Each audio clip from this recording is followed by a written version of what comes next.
This is Gemara Yevamos, Daf Kuf Tes. All the learning should bring an incredible.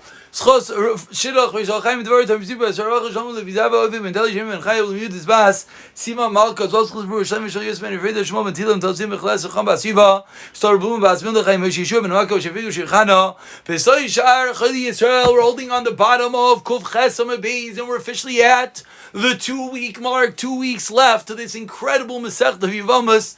Who could have fathomed a few months ago being at this point? Started off with quite a difficult Masechta. There's still much difficulty, but b'siyat d'shmaya, the light is visible at the end of the tunnel, and hopefully we should be bechazik ourselves for the final 2 weeks in the home stretch.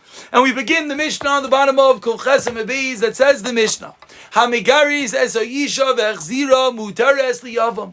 If someone divorces a woman and then remarries her, then he dies. What's the halacha? She's allowed to the yavam. So, for simplistic purposes, let's play this out very, very slowly. If someone marries a woman and then he divorces her, what happens if right now, after Reuven divorces Rachel, Reuven dies? Would Reuven Shimon be allowed to do yibum to Rachel? Of course not. Because for Shimon to marry Rachel is an Isser De'araisa, as Rashi points out, because it's Gurushas Achiv. It's the divorcee of your brother, which is not allowed. So, but if Reuven then goes and remarries Rachel and then dies, now what happens? Now Shimon could do yibum to Rachel, because now it's like Grushas Achiv. Now they were married at the time of death, and then they could do yibum. Says the Tanakama. Turning over to Kuftes and Aleph, continues the Mishnah with the opinion of Rav Eliezer. Oiser says Rav Eliezer, nothing doing. You're not allowed to do yibum, and as Rashi reminds us, the Gemara will explain in one moment the pshat.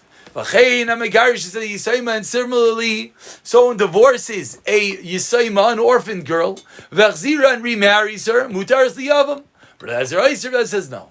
Case number 2, which again we have to see what's the unique chiddush of the Yisayma. And case number 3 in the Mishnah, Ketana sheisiya avia, a Ketana who was married off by her father, v'niskarsha, she was divorced.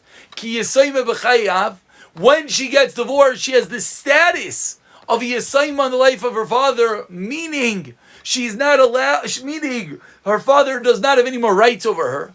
V'achzira, if she then goes and remarries her husband, Divrei HaKol Asur Liyavin, everyone says you're also to Yivam. Let's just explain this last in. A Ketana's father on a Daraisa level is able to marry her off.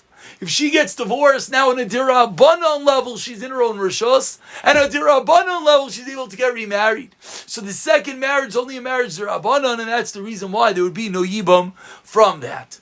But we'll get to there in a few minutes. Let's begin with the first part of the Mishnah that Rav Elazar learned that if someone marries a woman, divorces her, and remarries her, then dies, there is no Yibam in such a scenario. Explains the Gemara, Amar Ifa, explains Ifa or Eifa, that's person's name. My time under Rav Elazar, Hayil Vamdal of Shachas V'Yisura. Once there's one moment of time that the Yavam is forbidden to this woman, which is when Reuven divorced her, like we spoke out, it's Kushas Achiv.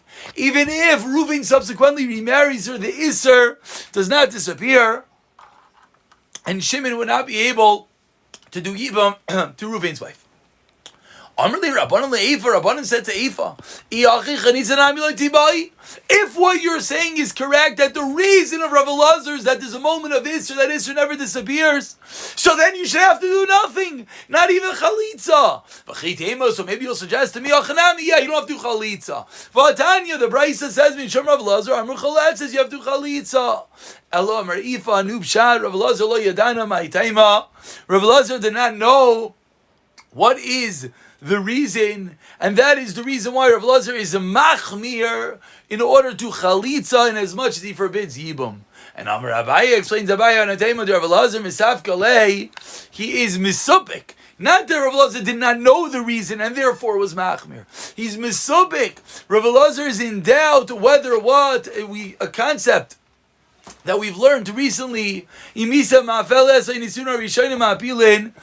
is the detail that determines the permissibility between the Yavam and the Yavama?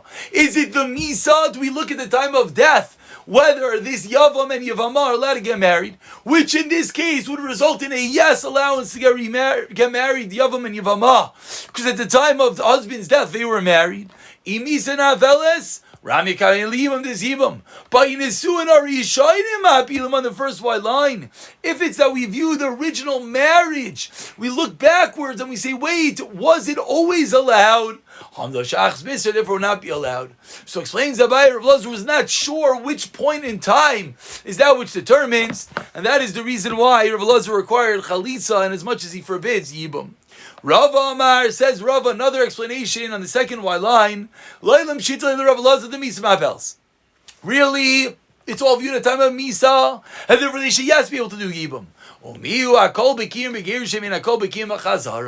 Everyone knows that they got divorced, but not everyone knows they got remarried. So we're nervous that people are going to think that they weren't remarried. People are going to think that they were divorced. People are going to think that Shimon is marrying his Gush Azachiv, the divorcee of his brother.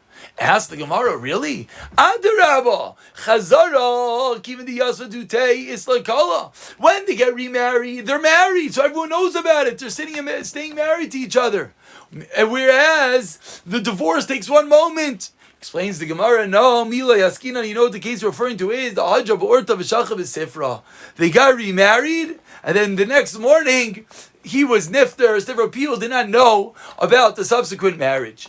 Rav Ashi Amar, another teretz, I knew Taima de Rav Elazar, you know why? The Gazer Hani Misham Yisayim B'Chayaf. Rav Elazar was geyser. He said, you're not allowed to give him in this case, the first two cases of the Mishnah, because of the next case of the Mishnah. V'Chzira. And explains the Gemara, Chanam Mistabra, Mektani Sefer, and the Mishnah says, Ketana Shisi Avi, of Inis Karshi Kisam V'Chayav. V'Chzira, Divrei HaKol Shasuli Avam. So it makes a lot of sense that Rav Elazar is patterning his din after that case. Says the Gemara, really? Hi, my lememra. Excuse me. Says the Gemara, what is the case in the end of the Mishnah teaching me? Hi, my lememra. What is the Chiddush? Says the Gemara, hi, my lememra. Pshita. What's the Chiddush of that case in which the Yisayma B'Chayav, it's Bashit. Elalav Akamashvalon. This is the Chiddush. That time of the Rav Elazar, the Gazer Hanach Mishamai. The reason of Rav Elazar is we make Gzeira Shema Mina. So that's Gufa the Chiddush of the end of the Mishnah. And now says the Gemara Tani Kavasid Ravashi. Now we have a raya to this case. Says the Gemara, the din that we just said of Ravashi, which we explained was Meduyak in the Seifa. We have a brisa that supports this din. The brisa says 10 lines into the wide lines. First one line is Moidim Chacham in the Rav Elazar Beketana Shisi Avi of Iniskarsha, a ketana that her father married her off, which we explained was a marriage daraisa. Then she got divorced. Hareki Yisam V'Chayav, she's the din of Yisama while her father's alive. V'Achziro, when she gets remarried, which we explained is a din of marriage on a derabanan level. Shasura liyabim, she can't give him. Why? Neshe Gerushel, Gerushin Gemura now explains explicitly. The Gerushin was full fledged; it's severed completely. Vein Chazarasa Chazar Gemura, but the remarriage was only on a derabanan level, and therefore you can't subsequently do yibum because on the daraisa level she's a grusha. On the derabanan level she's remarried. So with regard to the din daraisa of yibum, you cannot do it. And now the brisa explains it's only when it happened while she's a ketana. V'chzirik she ketana, she got remarried, she's a ketana. That's when it's on derabanan level. Aval gershik she ketana v'chzirik she ketayla inami chzir she ketana v'galla etzla yumei chaletzes oimis yabemes. Then you would be able to do either chalitza or yibum. Mishum Rav Elazar oimer chaletzes v'loimis yabemes. You can never do yibum in any of these cases, and that is the raya to the din of Rav Ashi. Says the Gemara, once on the topic, a bit of a sidebar question. Rav Nachman, we're 5 lines from the next Mishnah on the bottom of the Amud. They asked the following, Rava asks from Rav Nachman. Sarasa Mahu. What is the halacha? Sarasa Mahu. Rav Nachman. Yes, excuse me. Sarasa Mahu. What is the din with regard to the Sarah? According to Rav Elazar, is the Sarah allowed to do Yibum? So Amar Lei, Rav Nachman responds, how far do you want this to go? Rav Elazar created a Gzeira disallowing this woman that got divorced and remarried to do Yibum. But the co-wife, The co-wife is yes allowed. I asked the Gemara of Tanya, but we learned in a Raisa Mishum Rav Lazar he vitzarasa chayletzes, sounding like the tzara as well is only allowed to do chalitza and not yibum. Explains the Gemara, really, they both do chalitza? We know that's not true. We know that only one person does yibum or chalitza. Elalav, you know what the Brisa means? And now, if you're going to tell me that's what the Brisa means, lav tarutzi komentaritz tzurtzalchi. If you're going to say like that, I'll say like this. There's no raya from this brisa, because once we're changing the wording, says the Gemara, we could change it in our favor. Continues the daf today in the bottom of Kuftes and Aleph with a new Mishnah. The Mishnah now is going to deal with the din of Yibum with regard to Kedushin Dirabanan. Says the Mishnah, Shnei Achim Nisuin L'Shtei Achayos. We have two brothers that are married to two sisters that are Kitanos. Two sisters who are Kitanos. And one of the husbands died. Again, Reuven and Shimon are married to Rachel and Leah, who are underaged. And then Reuven dies. The other one, the one whose husband died, again, Reuven is married to Rachel, Shimon is married to Leah. So after Reuven's died, Rachel goes free.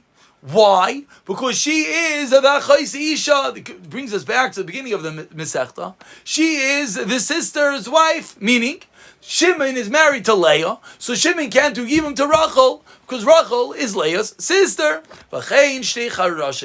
And now this, of course, is where the Mishnah becomes along with the Chiddush, and this is going to be the subject of today's daf. Says the Gemara, the same din is by two deaf mutes. And exactly the detail, the chiddush that we're honing in on when it comes to the deaf mutes, etc. Let's read the rest of the Mishnah and then we'll understand. Continues the Mishnah, Gedoylu Ketana, if we have another case, a case where one sister was a Gedoyla and one sister was a Ketana, again, Rachel and Leah. What happens? Meis Abayla Shal Ketana, and Leah dies, Shimon dies, and Leah is the Ketana. Now Leah, the Ketana, falls even to Reuven. The Ketana goes out, the Ketana goes out, because Reuven's married to Rachel. So Leah leaves, because Reuven can't be married to Rachel and Leah at the same time. But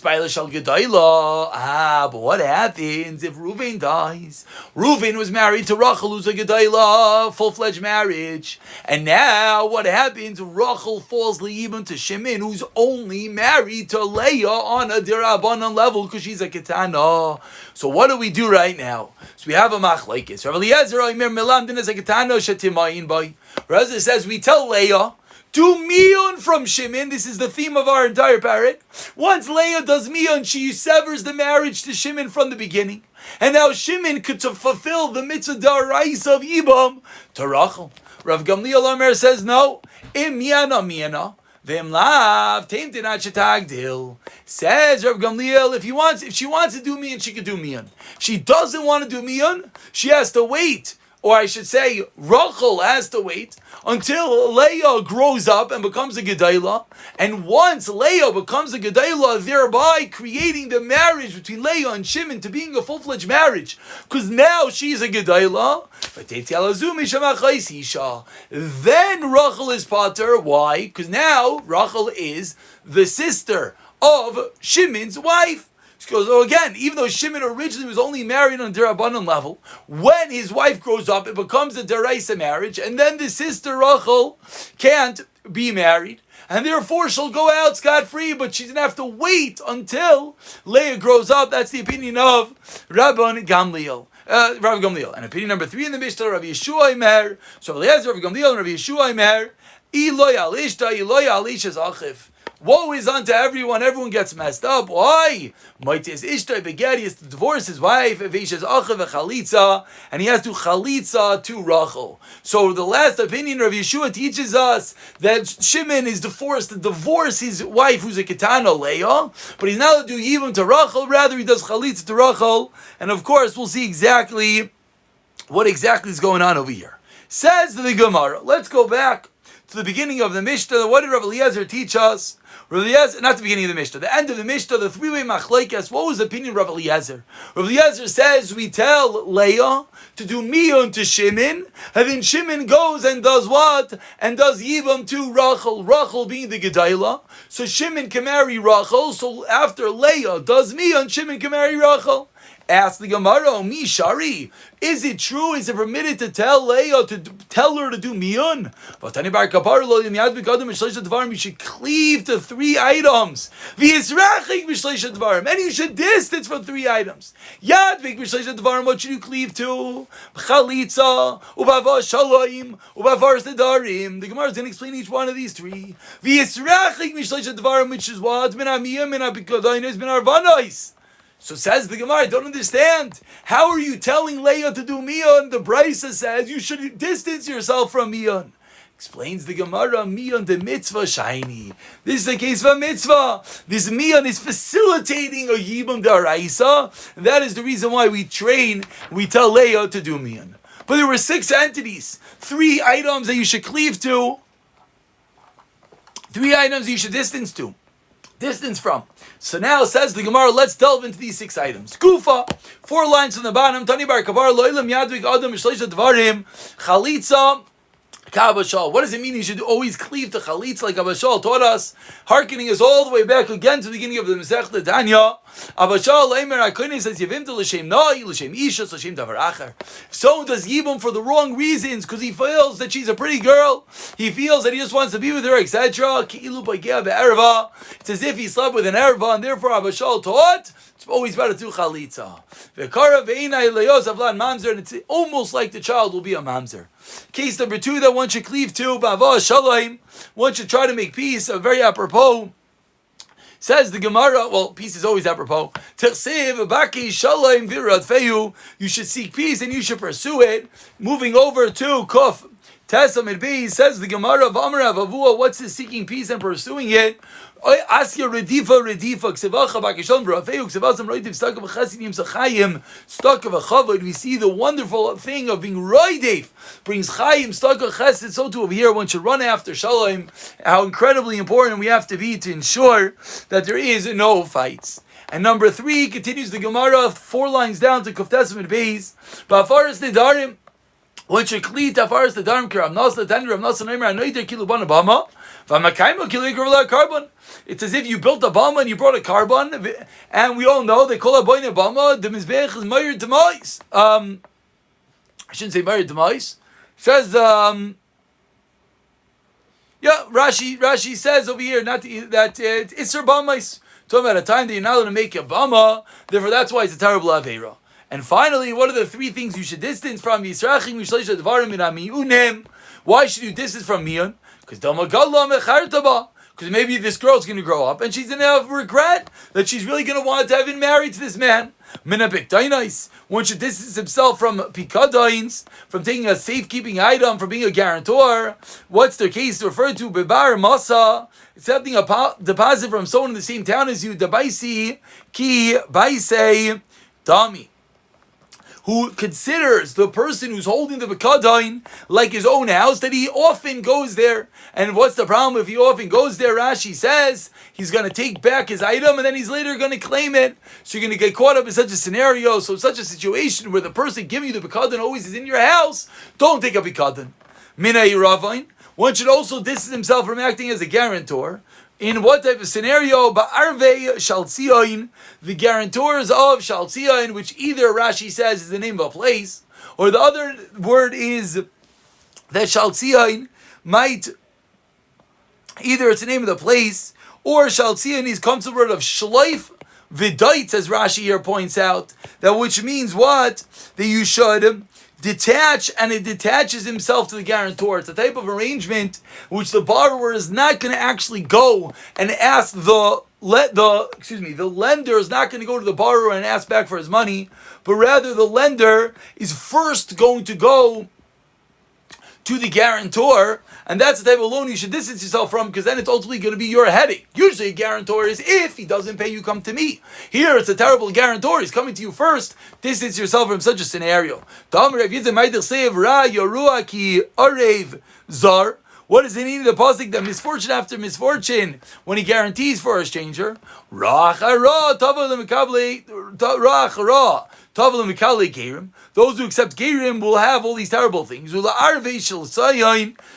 guarantees of Shaltiyain, and one who attached himself to a Dvar Halacha. Now the Gemara explains in this last memra, Makabli Gerim, Rav Chabad, Kashagim, the Israel, Kitzapachas, Ba'or, it's like Saras, Gerim are terrible, it brings out the issues. Arve Shaltiyain, Dav the Shlufet, as we've seen, that they collect from him first. And what's the last one? The Tanner of Yesi Aimer Kolaimer, Ein Li Taira, Ein Li Taira, Ein Li Taira. Says almost like a cryptic statement. Says Rabbi Yossi, whoever says he has no Taira, he has no Taira. Whoever says he doesn't learn Taira gets no schar. Says the Gemara of Shita, of course.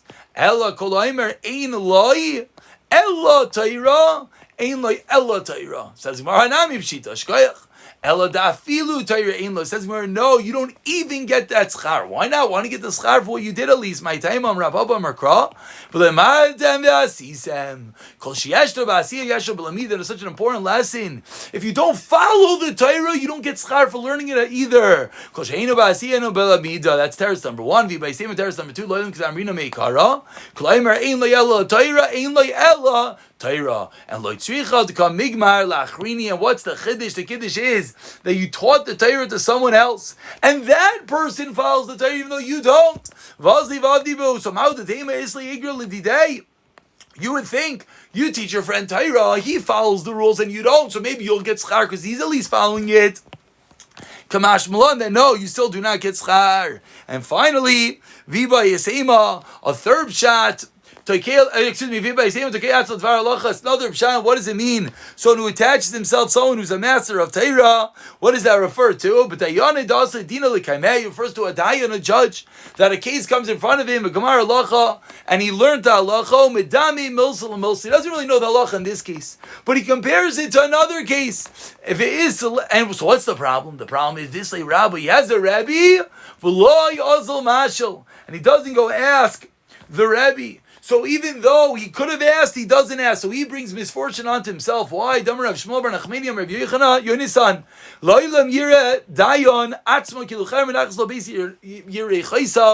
dayan should view it as if a sword is between his leg. Meganim is open up in front of him. The severity that's accorded when one paskins a shayla. The better shleima had 60 warriors around him.